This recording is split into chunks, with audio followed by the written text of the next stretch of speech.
Welcome back again. We are Tacky Thoughts. And this week it is mine. So welcome Elwood, welcome Harley. How are you two doing today? You all right? Doing well. Waking up, Doing good. uh, brushing off the holiday season. Think we're all We kind of we at did that less point. than usual, and I still swear we were busier than we should have been. Yeah, Don't know how that I can works. say at work, it's been the same thing. We expected a really, really busy season, and this peak just wasn't. I'm like, oh, okay, well, cool. No 50-hour weeks. I'm like, all right, that's fun. Hurts the wallet, but it's nice for being able to actually see your family.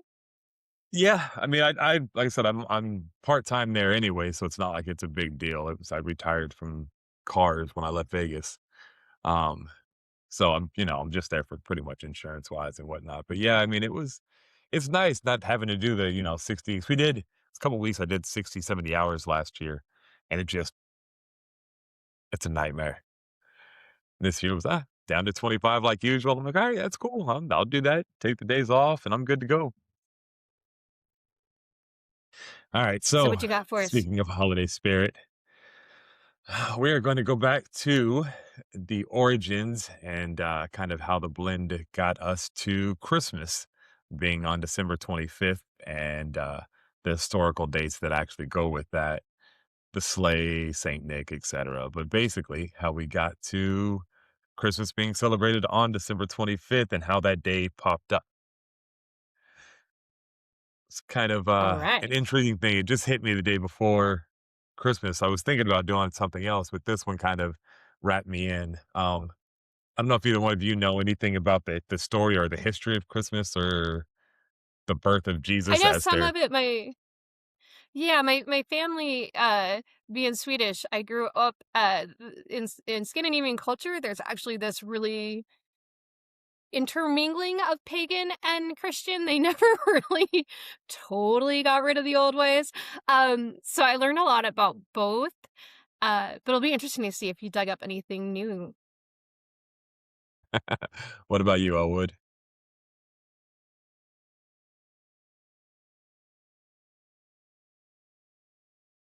I'm not sure. I come from, I don't know when things actually happen. So, well, I'd like to see what you have to say about it and learn something. You know, I know that it's talked about. There's the four stories in the Bible. There's Matthew, Mark, Luke, and John. I know Luke does a lot of the backstory. He does more than the other three um, gospels. So it'll be interesting to see, what you say All right. about those things. So yeah, I thought it was interesting just because it was like I said, it was something I had thought about, had conversations with a handful of got a handful of Christian friends. I've got a pastor I talk to every week pretty much. He runs the church across the street. Really nice guy. We have some really good conversations and obviously we don't see the same things the same way anymore. I was part of the Christian church for a very long time. Uh I left that when I found I don't know, a spiritual awakening, I guess for me, but without getting on all the like really religious parts of it. Um Winter solstice is the 25th, 24th is Yule. And back from the beginnings, I believe even Egyptians at the time had it wasn't quite called solstice, it was a different wording. But even Egyptians had solstice on the 25th. That date is the actual date of winter solstice when the days start to become longer, gets us out of winter, moves us into spring, the revival, the rebirth, the flourishing population, watching everything come back to life, basically. And then as it progressed between Christianity, there's a few others that they all have the same basic idea. India has the same. A lot of these cultures have the same date, but all of them basically transcend to it being winter solstice. The fact that it was moved over to now, we no longer talk about solstices really at all in culture now. We talk about the different holidays that we have, but we don't do the winter, the spring, the fall, and the summer solstice. That date has always been the same from, like I said, ancient, ancient times to now. It's always been the 25th. No matter the calendar that you look at, it basically came down on 25th. I think Samaria was the only one that didn't do that, but they had a completely different calendar that was just like their numericals was based off 10. So anyway, yeah, it comes all the way back. The beginning of it, obviously, like I said, starts in the pagan history for our winter solstice, etc. And then it kind of moves forward into Santa Claus. And that it's not a dramatic jump as much as you would think it is. It kind of seems more of the Christian mingling of Saint Nick, who was a watcher over children, ended up basically taking on the role of Santa Claus, his dress, etc., how he looks, the long white beard, and all of those things. Because he watched over children, he was the obvious setup choice for our Santa Claus, which I thought, okay, that's kind of a wild jump, throw that into what we've all known to be solstice. I don't know if you guys have anything. Well, I mean, I could be wrong because I mean, not not all families are perfect or whatever. But when I was little, I remember it being explained to me how Christians were having trouble getting the Vikings to convert, right? And the two things that finally convinced the Vikings to officially convert to Christianity was one, trade.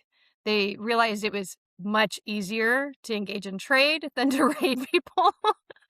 And so they would marry into prominent families in trade areas, convert to Christianity, and then they'd be able to just, do it legally. Uh, so they kind of assimilated. But then the other thing to get the actual Scandinavians back in the homeland to convert was they're like, hey, come to our religion. We celebrate all the same things you do. And so Yuletide became part of the Christmas celebration. And that's all of a sudden when Jesus was born. And Easter replaced spring fertility rites. Spring solstice. And Yep. yeah. And so it was explained to me that the dates were shifted around, not so much the ideas, but the dates were shifted around to accommodate the Scandinavians because they were the last pagan outliers of like not Holdouts. wanting to really join. Yeah. Yeah. Yep. It's pretty much kind of what I found in being what we know is written, especially what's written. We have a lot of theories as far as what happened with a lot of the other cultures and whatnot. But as far as the pagans written, yeah, that was the way that they got the pagans to convert to Christianity, and how we ended up with a worldwide idea of Christmas, because as you know, the Christian Catholic Church spread throughout the entire world, um, taking along with it all of the holidays, all of those specific things. But it was interesting to me how we ended up with like the reindeer, and his sleigh. You go back into solstice, it goes into Sleipnir and Odin running around, taking care of this, handing things out, doing for people that have been doing for themselves, to now we have this merry ho ho, big fat white guy with the big beard that again still looks Viking if you look at him. And then you you add these reindeer, which kind of make this whole thing a little strange because I don't know a whole lot of places that have reindeer, but okay, we'll go with it. To the sleigh. Um, like all of it is just like this romanced idea of what we thought the gods used to be back then, and now it's this beautiful romantic. Oh, I don't know the word I'm looking for, but kind of cashed in way of, oh, we can sell them this holiday because they'll get stuff and it makes things easier and all these little things. So we had the Yule log when I was young. When I was a kid, my mom had one. She taught me about it. Didn't really know a lot about it back then, but taught me what she knew, what she had been told. Um, but we don't celebrate Yule anymore. It's all considered Christmas. Same thing as the tree. The tree that's used for Christmas for a Christmas tree is an evergreen, which is used in both cultures, ancients, Romans, the Germanic tribes. The evergreen, basically symbolizing eternal life in a dark winter. The modern Christmas tree basically took the same thing. I think it took root in the 16th century. The last time I Sounds looked all about this right. up, so it was kind of, yeah, everything kind of just transitioned over into this uh, commercialized version of old ways, old gods, old things. Loki, Um, come here. Lay down. Sorry. He's the ever present guest. Come here. Sit. Shh. Sit. Shh. Sit. Why are you doing that? Sit. he said, "But I want to be a part My of it. my Oh, Y'all are crazy that's doing dog. something I fine. want to do."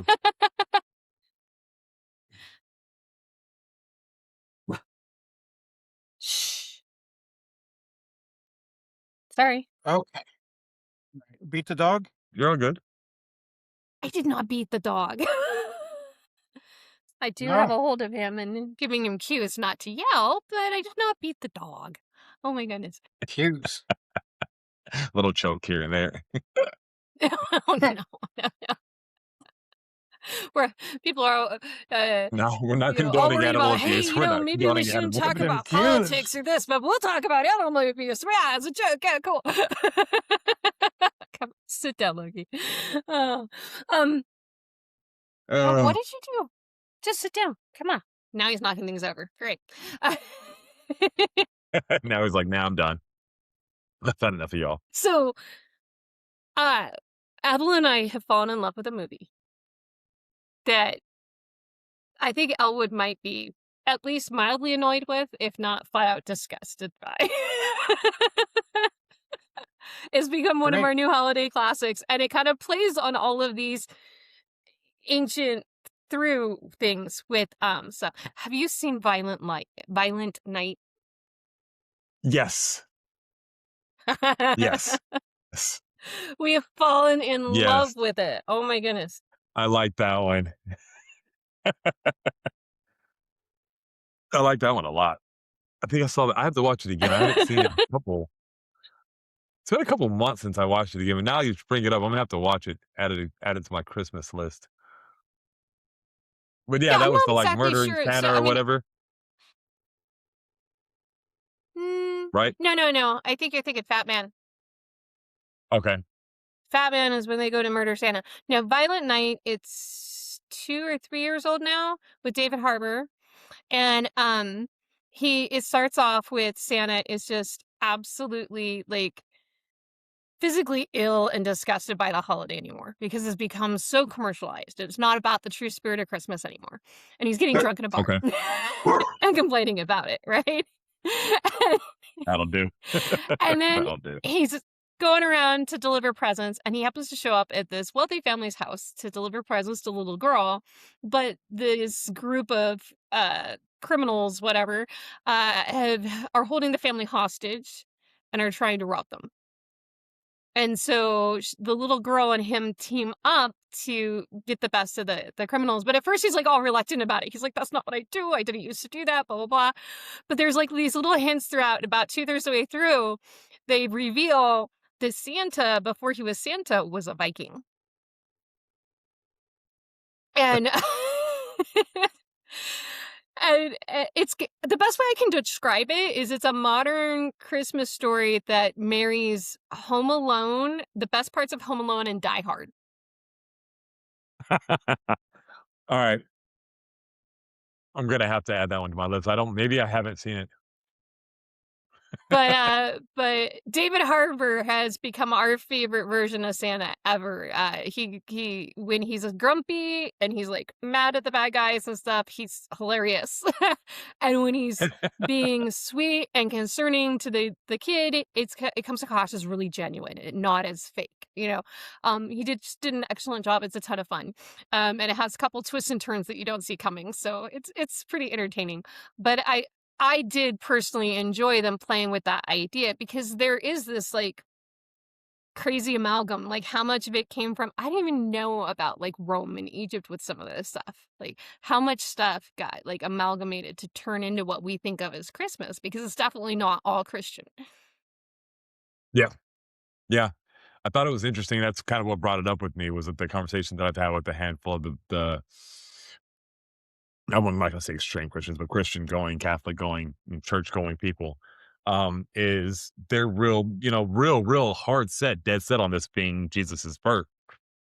And I think that was There was some something to the fact that like historian he that was went through and said March it would have been about April, yeah, March or April would have been historically speaking when about his Jesus was actually conception. born. Yeah. And see that I found two different ones. Now I found one the conception was in March, which puts his birth being December. And then I found another one where, yeah, he was born in March. There's no like, and you can go all the way back to the Enochian text, all of it. None of them actually give you a date for his birth. They give you kind of an idea of the flood and all the rest of the times, but as far as this one human being or this one demigod, god, whatever, prophet, they don't give an exact date of anything. So we have no real timeline there for how this worked out or when he came about. I thought that was kind of weird too, because so many other things like the Enochian texts have Christmas in it, and if you read through it, it's got a lot more. So does the Prosetta. All of those have. I can So does the almost see Egyptian, the Book them of the like Dead Chiz. I can only see I can almost see like that being something that Jesus wouldn't want out though, because like if you think about it, we're we're supposed to be celebrating giving towards others, right? Yeah, And it shouldn't be like about a person. It should be about taking care of your community. So I could see why that one would be the mysterious one we don't have a real date on. yeah, I could see that. On the same point, yes, it's this Christmas spirit itself is about taking care of community, taking care of those around you, family, friends, etc. Your community, which again we've talked about, there's not a real big community period in any aspect anymore because we have internet, because we've gotten so far of ourselves digitally that we don't. Most people don't even know their neighbors. Couldn't tell you the neighbor's name unless they got in a piece of mail from them, and oh, that's not mine. Um, but yeah, the spirit itself was We meant to take care of people. we actually brought back that part of the Christmas tradition for my family this year. Poor Elwood got roped in into the fact that in my family when we were growing up, if you had any friends, coworkers, anybody who didn't have family that they already made plans with, they were invited to our house for Christmas. So our Christmases were always huge, not because of the size of our family, but because we wanted to ensure that everybody in our community got to celebrate. And so Okay. Elwood got to go. My dad invited one of his new friends to go. His wife wasn't real thrilled, but she's never thrilled about anything. Uh, but yeah. It can make Christmas interesting or awkward or a little bit of both. But Either I think way, it's part it's of gonna that be really good something. spirit. Yeah. Well, there's No, gonna I be like it a drama no lot. matter what, let's be honest. It yeah. Like I said, mine was calm because it's just, it's pretty simple. The kiddo went to her mom's and that was it. I think I spent most of the day elevated in bed and just whatever. Supposed to go work on the bike, do this, do Did a that, and I did a little research a couple years ago because I was trying to like bring more of the traditions in for my daughter, and of course I'm the baby of my generation, so a lot of my family. my bigger family has passed on already. And so I couldn't easily pick up the phone and be like, "Hey, remind me," right? Um, so I did a lot of research on Scandinavian holiday traditions, particularly around Christmas, to see if I could get more of that in for her because she was interested in it. And one of the things we discovered is you know, Yuletide, there's all these light festivals, right? Man, do they Mhm. like to burn things. Did you know you can go to IKEA and get a straw goat to burn in your backyard? So you can do it here too. Seriously, Seriously. that's dope. No, I had no idea. It's one of the things they put out every That's holiday. cool. I really wish I'd have known that. I don't have a big enough community, and apartment living lifestyle is not really set up for it anyways. But I do know, because my family did do this when I was young. Um, Scandinavians know how to party, and Yuletide is 2 weeks of party, right? And you coordinate with your neighbors so that everybody has a party one day of the 12 days of Christmas, right?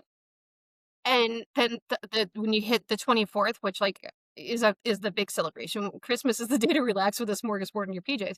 But like, Christmas Eve is the huge celebration. You're supposed to party until midnight, right? Um, but every day up until then, you take turns at each other's houses. So everybody's really only throwing 2 parties, one for their own household on the 24th, and then the other one for the community. But everybody takes Okay. turns going to each other's houses, partying every single night. Work weekend doesn't matter. Until you get to the 24th. I love this. I love this. I didn't find that. Okay. And that would be a I tradition I would love love to that. bring back. Yeah. Yeah. We'll just all take the 2 weeks off before Christmas. Just, nah, we're not coming. Trust me, you don't want us to show up. No, they're workaholics. They went to work and then still partied. Yeah, yeah, that's I don't think my shop would enjoy that. "Excuse me, sir." "No, no." I like that. What kind of Okay. Christmas traditions did you grow up with, Elwood?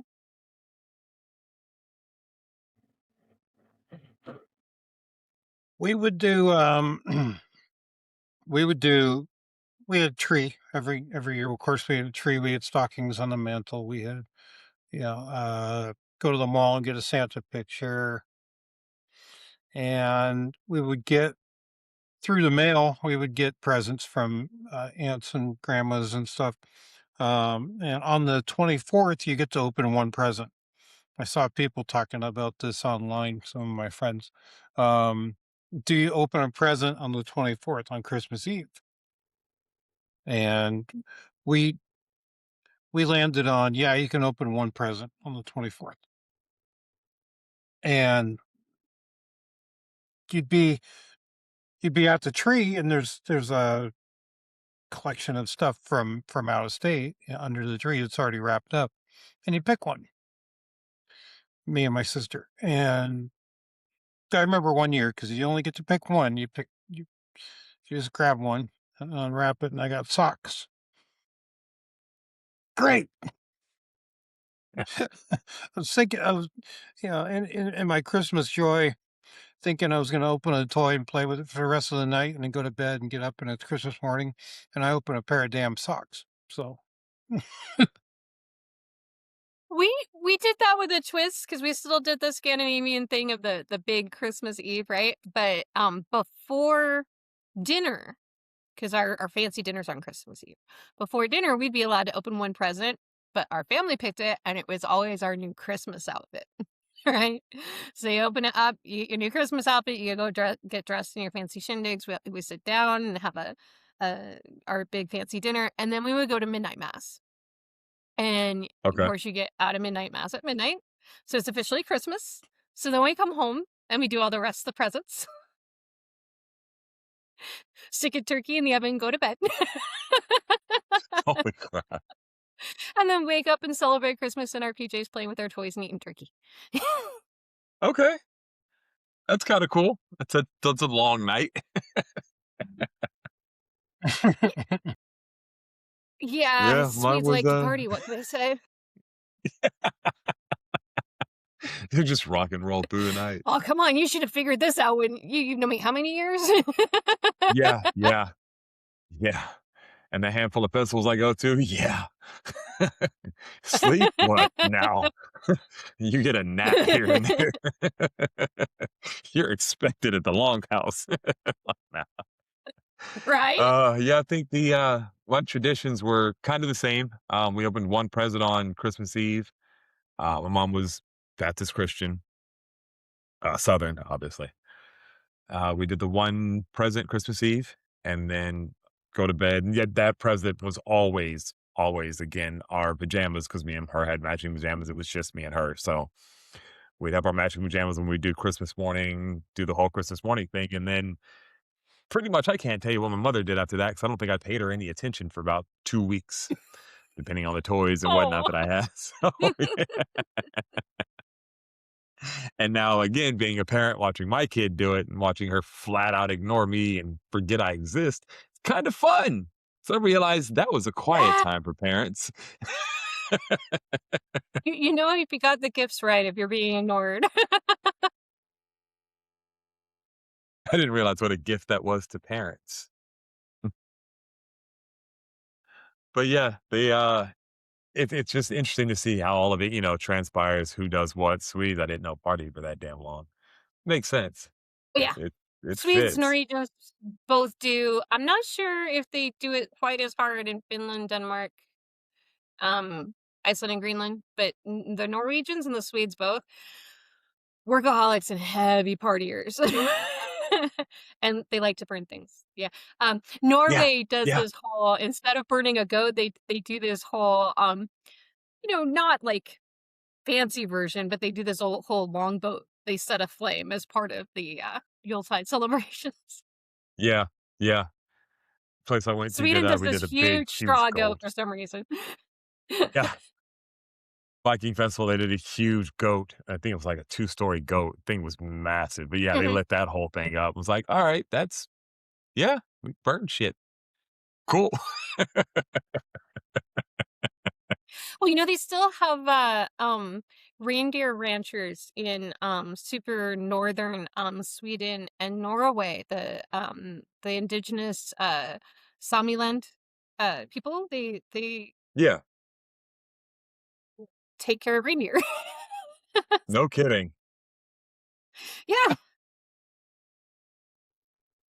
Man, I'm learning something new. I like My favorite this. reindeer fact that's gotten popularized in like modern like Christmas culture. I've heard it mentioned several times this year, and normally I Okay. never hear about it, but um i- not everybody is aware, especially with the Rudolph the Red-Nosed Reindeer song.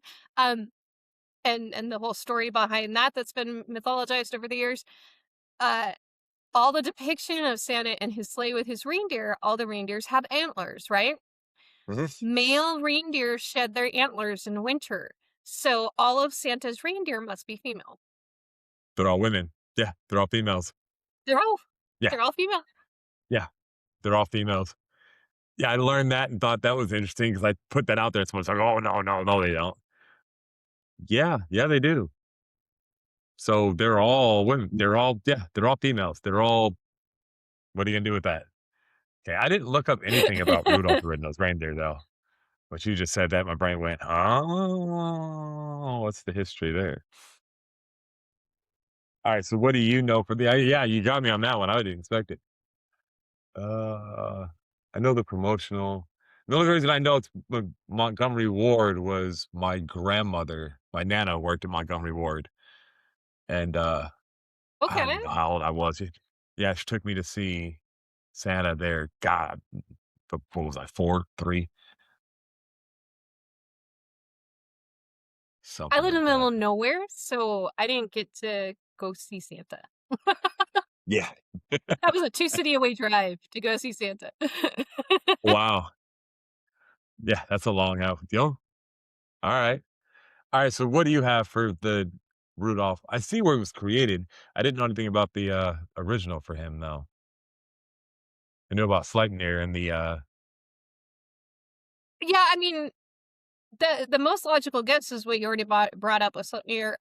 There is I do know I read part of the Vedic sagas. It's kind of dry reading, um, but I was trying to get into that a couple of years ago.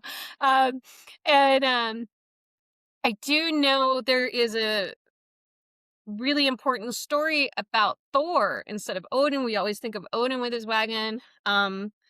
In Scandinavia, the Big Dipper is actually called Odin's Wain, which is Uh-huh. old for meaning Odin's wagon. Instead of a Big Dipper, it's Odin's Yep. wagon. Um, but the whole part of the reason I got into reading the Vedic sagas is because there's actually a lot of correlation between ancient um Nordic mythology and stories and the story of Jesus. So, and this stuff like predates the whole conversion in Christianity and joining thing, right? So these stories, the Vedic sagas, we're talking about Roman Empire times, right? Predating the beginning of the Jesus story.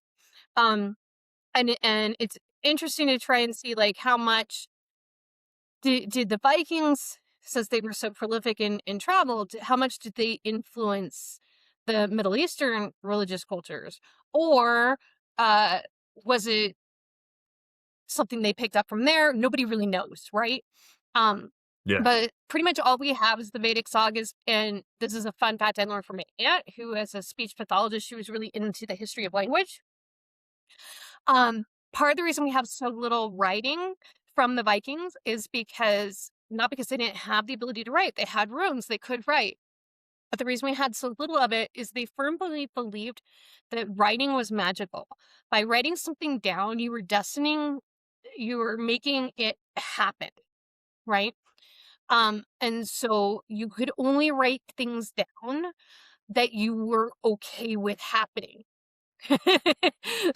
So they had a lot of political stuff, they had a lot of business stuff, and a couple of fables, but a lot of the religion they did not write down because you got to remember the end times for them was Ragnarok, and they didn't want to write down anything that might lead to Ragnarok actually happening. Um, Yeah. Yeah. That's why they were so, oral tales for um, the longest time. right, right. It was okay to talk about it because then it's just a story, but you write it down, it's real, was the way It they looked became at writing. real. Um, mhm. So they didn't want to write down the oral histories. But one of the stories that did get written down in the Vedic sagas, it surprised me because instead of being Odin with a wagon, it was Thor. And the story is about this family in the dead of winter. Um, the story is about this family in the dead of winter uh, having this wagon or sleigh, basically, pull up. You know, they're middle of nowhere in Scandinavia, and it's being pulled by two huge goats, which is another thing I found funny. All right. All right. Most of the time, you don't do sleighs with goats, but whatever. It's being pulled by two big goats, and this big burly grumpy man gets out, and the couple they're arguing with each other about whether or not to let this guy in and stay the night.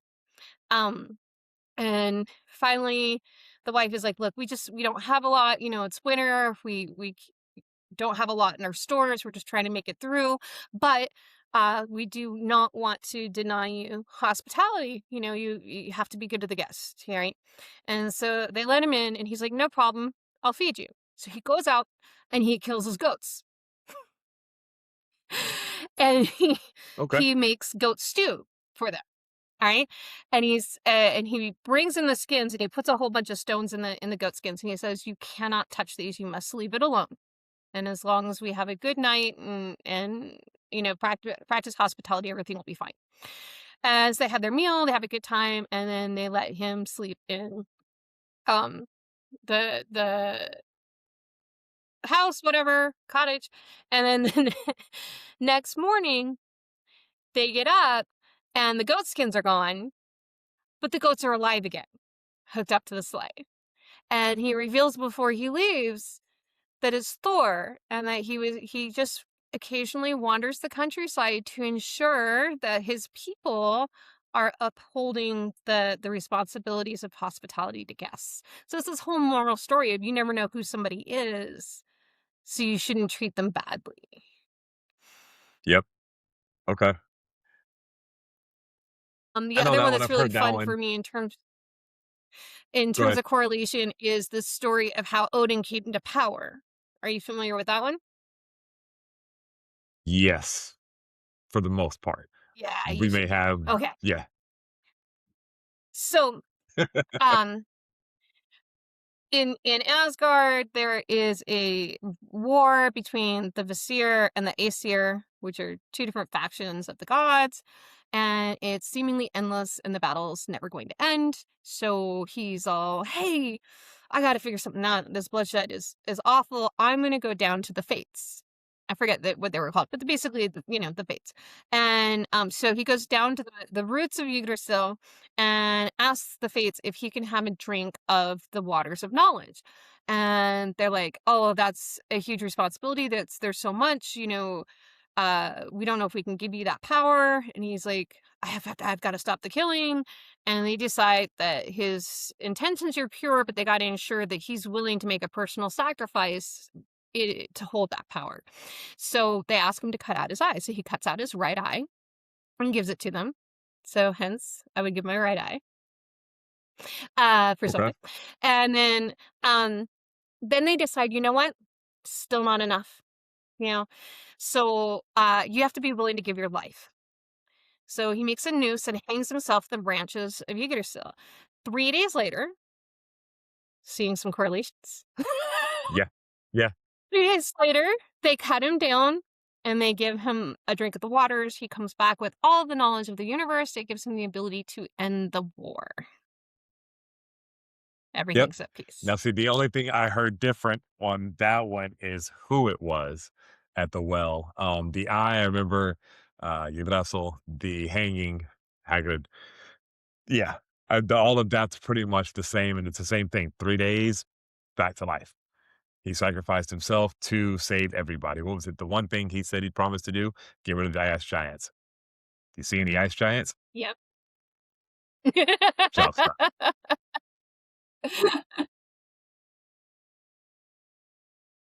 Yeah, a lot of them, almost everything, when you dig back to it, has to do with some version of, and it makes you wonder because again, I'm Egyptian, so I take a lot of my knowledge and a lot of my practices from history, from antiquity.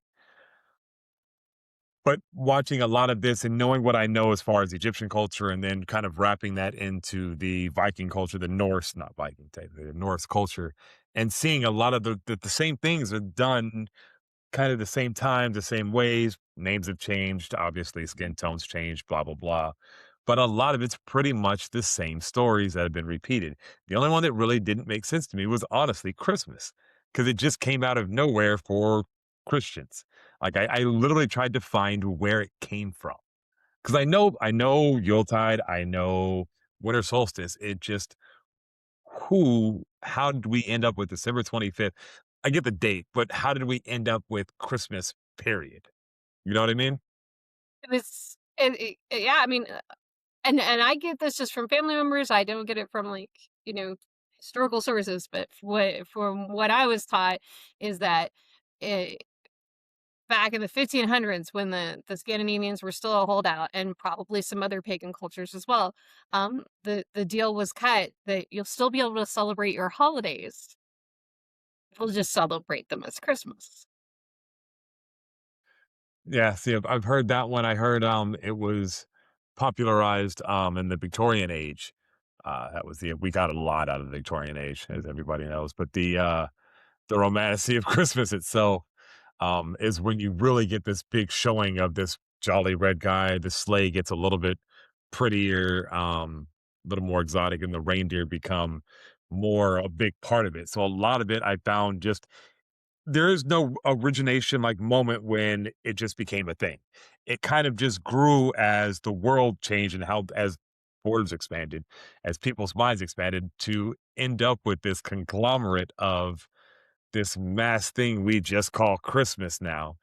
And it just pertains so many other religions and roots and origins that you can't name it down to just one culture. Oh, they did this.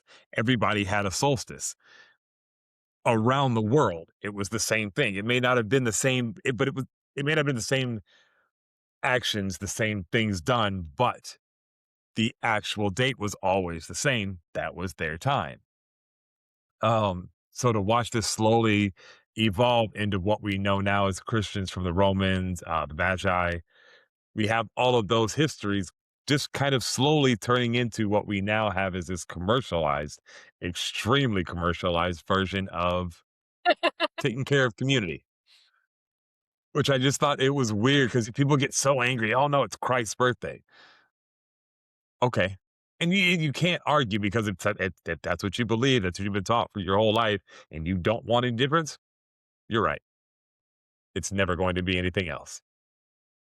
When I I have went a red to light on me. college when I went to college, I went to a private Catholic school, and, I was really nervous when I first went. I even remember having a conversation with my mom about it because I was like, "Do I need to keep my religion a secret? Because 'Cause I'm Episcopal, right?"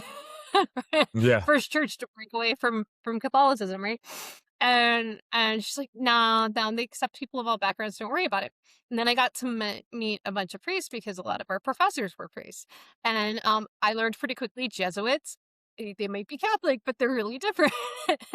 But Yes. the one class we were all required to take, regardless of our major, was we had to take an introduction to world religions course. And I would never say I was like a devout Christian. I would go to church, I would love the community, I'd really enjoy it. But back in my head, I'm always thinking like, these people realize that this is silly, right? Like, there's no way all of this can be real. That was always kind of too much of a science skeptic brain to go Yeah. deep into science. Yeah. To go deep in religion. But the thing that really impressed me, it did lead to me also stop going to church. But the thing that really impressed me that we should have an understanding of and a respect for all these different religions was doesn't matter if you're talking about Native Americans, Scandinavians, Christians, Druids, um, Buddhists, right? All these different religions had almost the identical core moral values, and they almost all had 3 of the major stories that we think of from the Bible. Correct. Yeah. So it so, you know, you might think to yourself, "Well, how much of this is, you know, a result of being shared stories that got adopted by other people?" Or, you know what?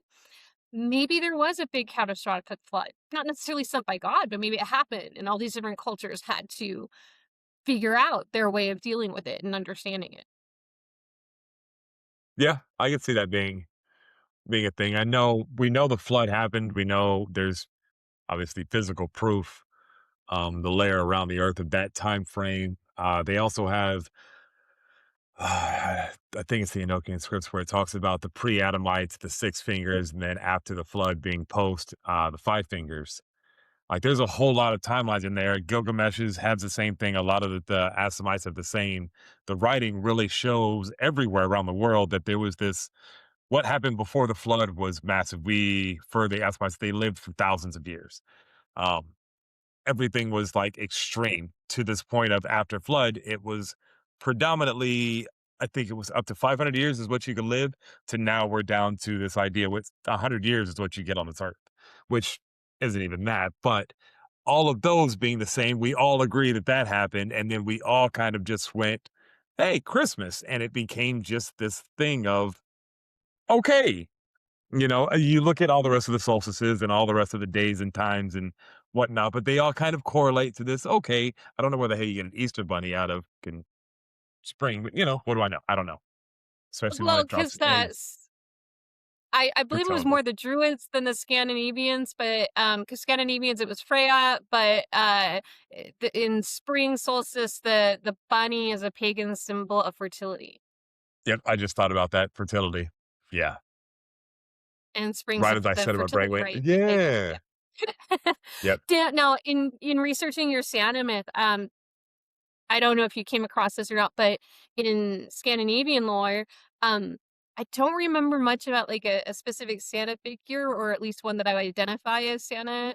But they, the Scandinavians have very old stories about elves and Yuletide, and that if Okay. you were good. the elves would sneak in and put treats in your shoes. But if you were bad, they'd play tricks on you at night. So trick or treat all over again, but Christmas wise. But like, yeah, the Yuletide version. Cool.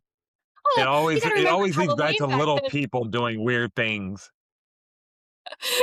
I mean, but you gotta remember Halloween was actually about communing with your ancestors, not Yeah, again, not yeah, trick or treat. not trick or treating. So that got mixed up with Christmas. And then you have what is it, the oh, I just Everything forgot the is an fucking name. excuse to sell toys and candy. Yeah, to sell, to sell anything. We stopped taking care of community. We stopped, like I said, we've had the conversation. We've stopped having community for the most part. I think that's probably one of the saddest things that we've noticed. So now we've commercialized this earthly based holiday, this nature based holiday, to buying presents for people so they know we're still thinking about them because we don't have the patience or the time anymore to talk to them.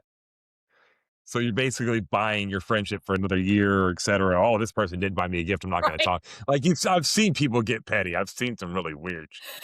But it You're really is. right. It's I've seen become people do this. that too. Yeah, they didn't. Oh, they didn't wait. They didn't talk to me on my birthday, or they didn't buy me a gift on Christmas. I'm not going to talk to them. It's like that. That really. We all have lives. Like I get it, but if you're not part of my immediate community, there's not a whole lot to say.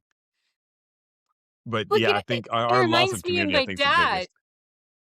My dad gets mad if people don't call him once a week, right?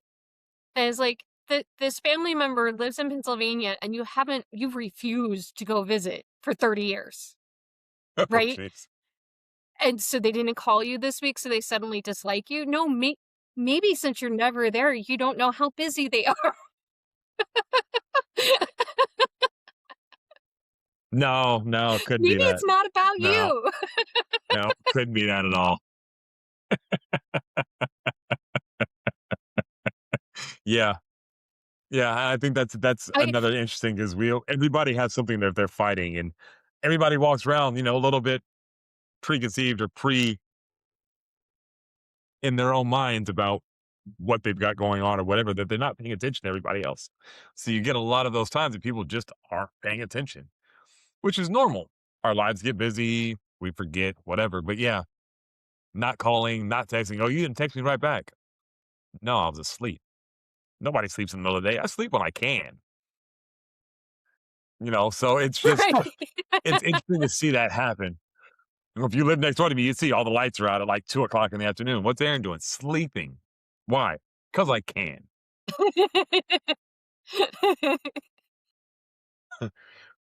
But we really did. We stopped taking care of community itself, and Christmas was about that. The Christmas spirit being taking care of those around you, the elves taking care of you, the whole keeping people in line but not in check, so to speak. Making sure the Well, community the thought about Yuletide being good, feast being yeah, the feast. is to celebrate that you prepared for the winter in a good way, good enough that you can share. Right? It's a celebration of your hard work from the months before. Hey, we're not going to die of famine this winter. The the days are going to start getting shorter. It's time to party. you know, Yep. Yeah. your dog Gosh. this time. Hold on. Yep. Hold on.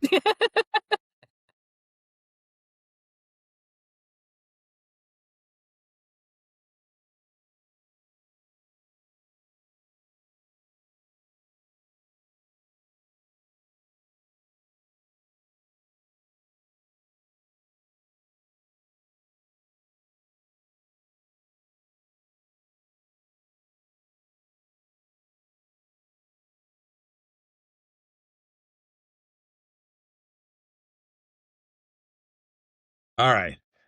Cut that part out. We'll be all right. Oh yeah. Anyway, yeah, I dug into it as far as I could go. Trying to find, It's hard. really It's a really the mess. origin. It is. It's so it starts at one point, like if you could chase one line down and you'll end up in Scandinavia, you'll end up in Norway. chase another line down, you'll end up in Greenland and a lot of Europe. And they're kind of the same, but really, really, really different in Europe. You realize how long Christianity's been a thing, how long they've had to evolve this. And even their evolution of Christmas doesn't quite, there's huge gaps where it's normal. There's like this Saint Nick to it actually becoming Santa Claus. Um, the gap between there is like a couple hundred years, and there's nothing really written about it. Uh, I thought that was really kind of strange on your part. The Vikings and the spelling and spells. Words have power. Words are magic. Also, part of the reason we call spells spelling. Spelling is literally creating a spell for something to happen. So yeah, I understand and not writing a lot of things down and that whole thing, but you would think we would have a better back date of how we got to even the idea of Saint Nick, how Saint Nick even came across. Um, and it just looks like if you dive in, it literally just looks like somebody decided, oh look, this guy fits the part. He watches out for children, he takes care of kids. We'll throw him in there, and that's just who we're gonna be, and that's gonna be Saint Nick. Um, I there's no imagine real it's a slightly power to it. sloppier version of Saint Valentine, right? Yeah. Yeah. Yeah, yeah, you dig into the Saint Valentine or the Valentine's Day origins, and it's like the most commercialized holiday ever. It was just totally invented. Yeah. The fact that it exists, not at all in any historical value whatsoever, ever.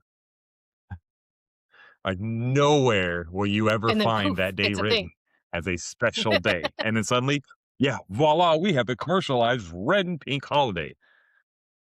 Y'all, okay. Again, ties back into y'all and the capitalism, what kind of society we live in. Yeah. How much money can we make from this day? Well, I mean, like we talked about last That's episode, funny. I'm not completely anti-capitalist, even with all of its issues, right? But one thing as a personal citizen, and I don't know if it's because I'm getting old and cranky, or if it's because I actually have put some time in learning about how propaganda works and how cult initiation type stuff happens. I've done some research into that. Part of the reason I ended up going into that stuff was because there's similarities with how to deprogram PTSD. Some of those things got leveraged as tools to actually basically cause it through cults and stuff. So that's really Yeah. interesting.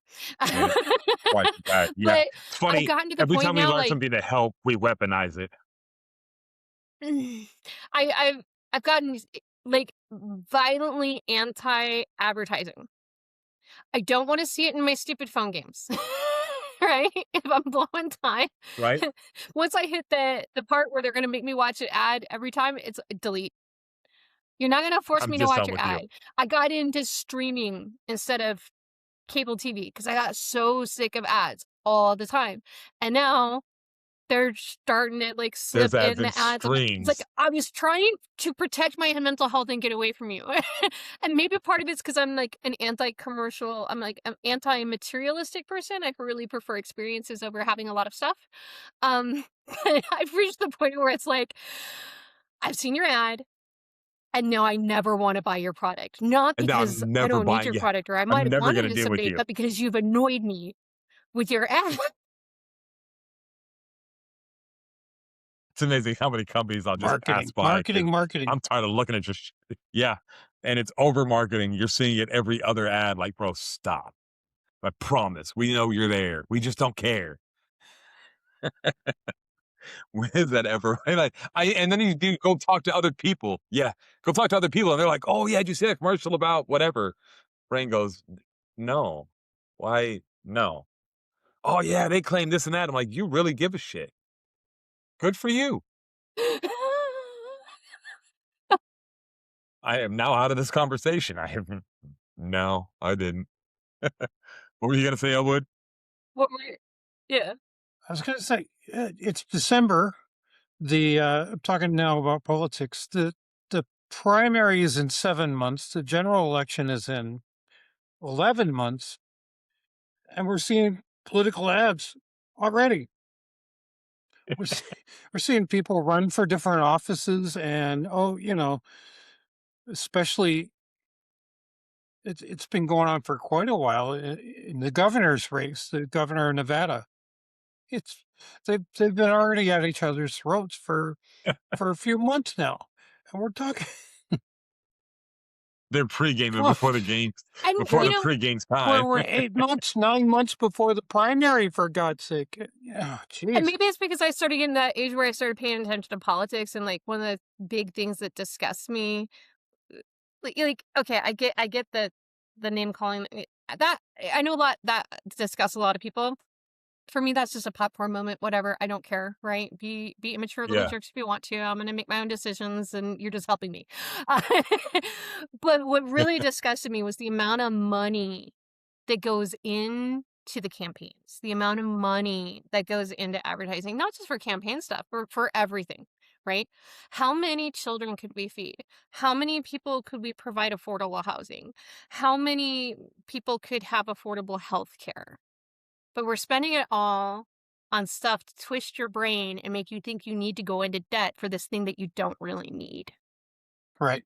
It's it's Yeah. it's yard signs. It's ridiculous. We we have we'll use an example that's closer to our lives, but it applies to a lot of other things. Education. Teachers have a teachers union, and teachers unions collect dues, and the dues now are being given to candidates in the form of endorsements, and the candidates are taking their contributions and spending it on political marketing firms and yard signs and all this other bullshit that does it really move the needle? Does your picture on a sign in somebody's backyard, front yard, whatever, does that actually do anything toward the issues that that person cared about? There It's it is. just, Bloomberg. you know, Bloomberg spent $1 billion in his failed presidential bid.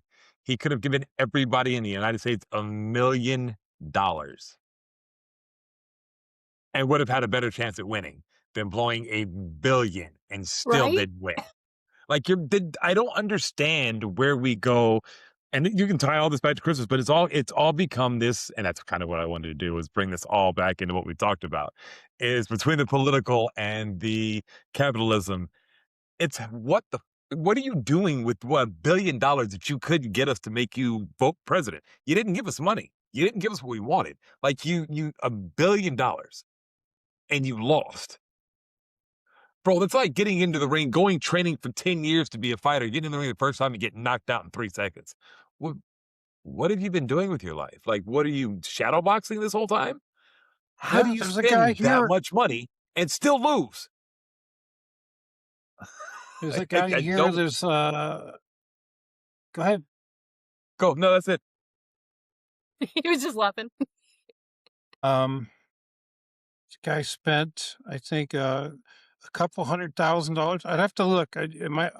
Maybe I'll bring it up next week. It's my turn. And this guy spent a couple $100,000 on his campaign, and it was for city council. And in the general election, it was like 3,000 votes. So you're spending. uh, If I wish I had the actual number in front of me, but he spent like $10,000 per person per vote, including the people that didn't vote for him. This was a very, Yeah, very small ballot election, and just dumping thousands and thousands of dollars per person into this stupid election. What is going on here? You know, how does he talking get about that capital all this returns not money to making spend sense. on it? And does spending this money actually do anything for anybody? And it didn't work. It didn't do anything. Yeah. It blows me away the amount of money that's being tossed around because when you start looking at it honestly and realistic hands on, there's not $500 trillion out there. They didn't print that much money. So all of this is numbers on a screen that could all go away with one decent war. Like all of this is make believe. There's no actual transactional. And again, we're out to capitalist politics, our technical, our economy, and then not knowing our neighbors. You take away the screen that leaves all of this money floating into the never done where it actually came from. What do you have? You have a society that's run off nothing, that knows nobody, that doesn't know their neighbor. We can't feed our neighbor. We can't help our neighbor because we've never learned their damn names. But we love spending I money on Christmas to tell I people how remember, much we love them. right? Uh, Elwood asked me a question after the last election, and I think I surprised him with my answer. And I've been waiting, and it's only been the last couple weeks it's really started to happen. But his question was, so what are your predictions for 2025? What do you think is going to be interesting or catastrophic? What do you think is going to happen, right? And I said, well, the only prediction I'm comfortable making as a musician, I bet money there's going to be some excellent protest music. And there's one that fits with this holiday theme. I'm going to see if I can share it. Now I'm All interested. right, let's see here. All right, here we go. Should be sharing audio. Good. Bless you. Cool. An ad. Right off the bat.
That one has become my personal favorite just because he got every Wow. single word right. Like, I could not have done that parody better. His word choice was excellent. Message was spot on. It fit the song. It was excellent. That was it. That was well done. That was really well done. I like that. All right. But yeah, I Yep. mean, it seems to be the ongoing I'm gonna thread of enjoy the the music. issue, right? Or corruption and greed is the problem with our politics. Corruption and greed is distorting our holidays. Corruption and greed is getting in the way of us building community.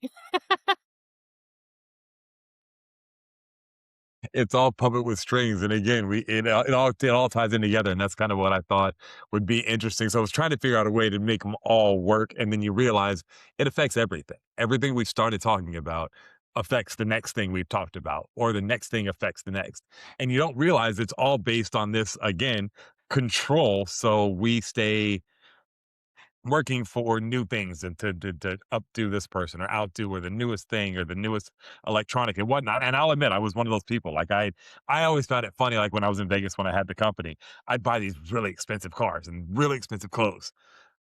Look cool. I was literally trying to impress people I don't give a shit about. And I didn't realize it until I sold one of the cars and was like, my phone stopped ringing this one day and my brain went, oh, that's weird. Huh. Usually I always get calls by now. Nothing. Well, All yeah, right. the And again, I still didn't see it. It wasn't until I left that I really got it and went, why do you care? Why are you buying a car to prove to somebody else that you don't like that you're better? It's just that is you're just dumb the money, cult huh? of capitalism. That's a part of capitalism that's bad, right? Is that we get twisted by all of these commercials and this marketing and everything else, and well, and it's permeated our society. It's the keeping up with the Joneses thing, right? And so I've kind of like become actively rebellious to it. Like, no, I don't care if I have a nice thing anymore. I don't care if my hair looks the way you expect it to. I'm gonna do my thing, and then I'll know who actually likes me. Yeah. And it's funny to find those sincere people that are actually on your tribe, who you care about, ones that care about you, and to find that reality is like, oh, people like us do exist. Because I've always had the newest thing, the newest electronic, the newest car wise, not so much, but we all know I'm a classic car, I'm a custom car builder. So I've got a car sitting out front that was probably put $10,000 into that may actually blue book at like five, maybe eight. Well, there's I a guess my, difference between like putting but money into something because it's your passion and doing it because some commercial told you to, right? yeah, some commercial said, hey, I got to upgrade the stereo for you. I'm like, no, I don't care. Um, yeah, to not having all these things and not dressing in this really wow way, and you kind of run into people that like that are more genuine than the ones you really thought were genuine, and find out that it was all basically capitalist money or because you guys look cool together because your cars matched, which is fine. I have no issue with that. I ride a motorcycle. I've got a great car. I drive a Cadillac every day. Like I love my. There's not a whole lot about my life I can complain about. Other than that reality of, yeah, we're still in capitalist. I end up buying stupid stuff because I see a commercial that makes me go, huh, I could try that on this. It doesn't work, but I already spent the money. It doesn't matter if they don't care if it works or not. You know, so it's just becoming one of those things where I've slowed down and I've kind of started to see really capitalism at its finest with how much we spend on the Super Bowl ads, uh, Christmas ads, all of those skyrocket in price. The amount of money we spend on media, like just ads, and the thing that irritates all of us, it ads. And we throw billions into this company. Just And I think we might have talked about it's this just before, but churning like money. it's getting more and more insidious. Like Elwood and I think we told you before. I can't remember if it was on a podcast or just us generally talking, but like they're actively spying on you now, Mhm. right? Oh, that was last week. Yeah. Your phone can hear you. Your phone is listening to you. Your Yeah. TV too, everything. Like everything knows what they should be like. Mhm. Every device you have does something. And it's one of those, like everybody, oh, you're a conspiracy theory. No, I'm not. This, I unplug and usually turn off the microphone and the camera because, yep, so the light turns blue. Not always. I've seen it turn on and not turn blue. So whatever. Everything has its thing. If it can hear you, it picks up hearing it. It adds that to this. It adds that to this. I've got cameras on my front door and back door. All of those can hear what goes on inside this house. If somebody starts screaming, it's going to do something. But we start talking about, oh, I think I want a new Harley. And 2 hours later, there's a couple new Harley ads. I'm like, I'm not going to go buy a new bike. Now it comes across Facebook Marketplace ads. Why? And I didn't realize I kept saying these things out loud and they kept going. And I'm like, yeah, this is literally anything consumer, anything to consume more. Because if you keep yourself in debt, you have to keep working. How do but the billionaires are out to replace us with AI, right? So if we get replaced by AI, how are we going to have the income to continue to consume? I don't think they're thinking big picture. They're going to figure out a way to juice us. Jesus. What do you mean by that? Will no longer be a commodity. If everything goes electric, what commodity do humans create now? You don't have a fucking workplace. You're no longer having to feed these people or house these people. I don't think I need these people. What was it? Elon Musk that just did the thing where he had the lady that ran his calendar gave her 2 weeks off. She made a bunch of money, but she wanted more because such a high stressful job. He gave her two Right? weeks off for her to come back to the job, and he fired her. He said, "Never mind, I don't need you. I can do it myself." Again, we have these overexploded views of what we think something's worth, et cetera, and we go to work and we trade not hours, and we all consider it hours because that's how we get paid is per hour. But those are literally moments of your life you will never have back that you've now allotted to this amount of time or this amount of money. I'm selling an hour of my life for 15, 18, 12, $8 an hour, whatever it is. You may only think, okay, that's only, $8 an hour. It's not that much, but it's not that. It costs you so much more when you realize those are moments of life you will never have returned to you. The money doesn't cover what you're losing in life and the moments that you're just not getting to be a part of because you're so concerned with money. I found that to be just kind of wild, and it led into, again, politics, our capitalist society, and our holidays. Everything is out Yeah, to it's all make a dollar. connected. There's yeah, there's nothing in between. The holidays, mass, all the rest of it. Churches don't get taxed. They bring in more money than most things by any means. So all of these things, and then you have churches that hide behind these politicians, so they make sure that they pass the laws that they want, and they don't get taxed, and this, that, and the other, and they can make money the other ways.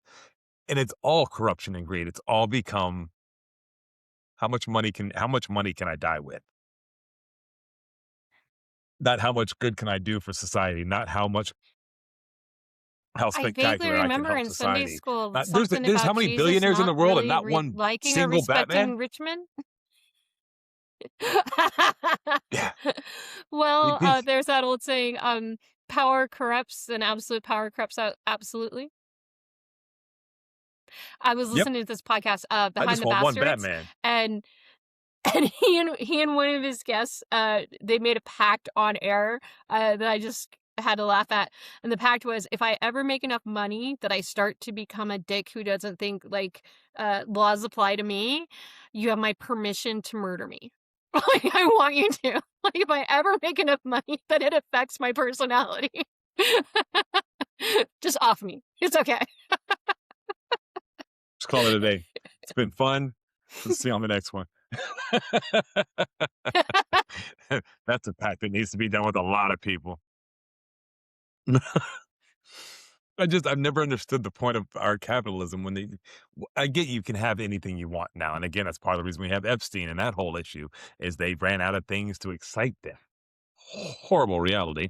True, nonetheless. But I don't even know how many billionaires we have. I don't even think, how much was Wayne worth? It was millions, wasn't it? It wasn't billions. Yeah, it wasn't billions. But all these No. guys have all this money and not a single one of them is Batman. How do none of y'all want to be Well, Batman? they, Really? they haven't suffered enough trauma. You gotta remember, Batman's had a lot of trauma. It's true. That's true. We have a lot of villains though that are millionaires. We just need a billionaire good guy. Oh, I've thought about, and I haven't figured out a way to do it. I've thought about maybe doing a podcast on the amount of our current politicians that seem to idolize the bad guys in our favorite media, right?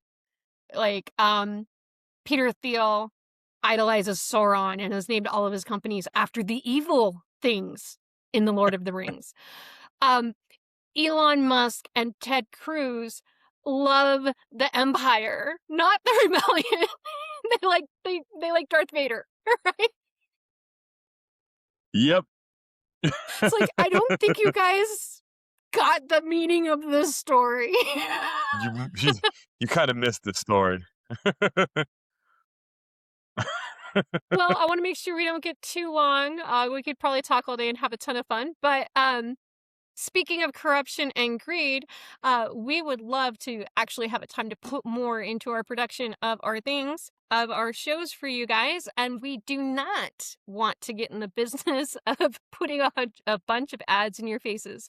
So if you would be willing to subscribe to us for a small amount, maybe make a donation, or purchase one of our funny stickers that we will have aligning with our our podcasts over time.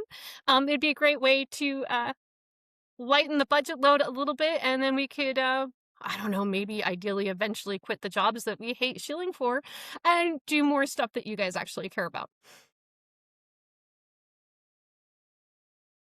Well done, well said, well spoken.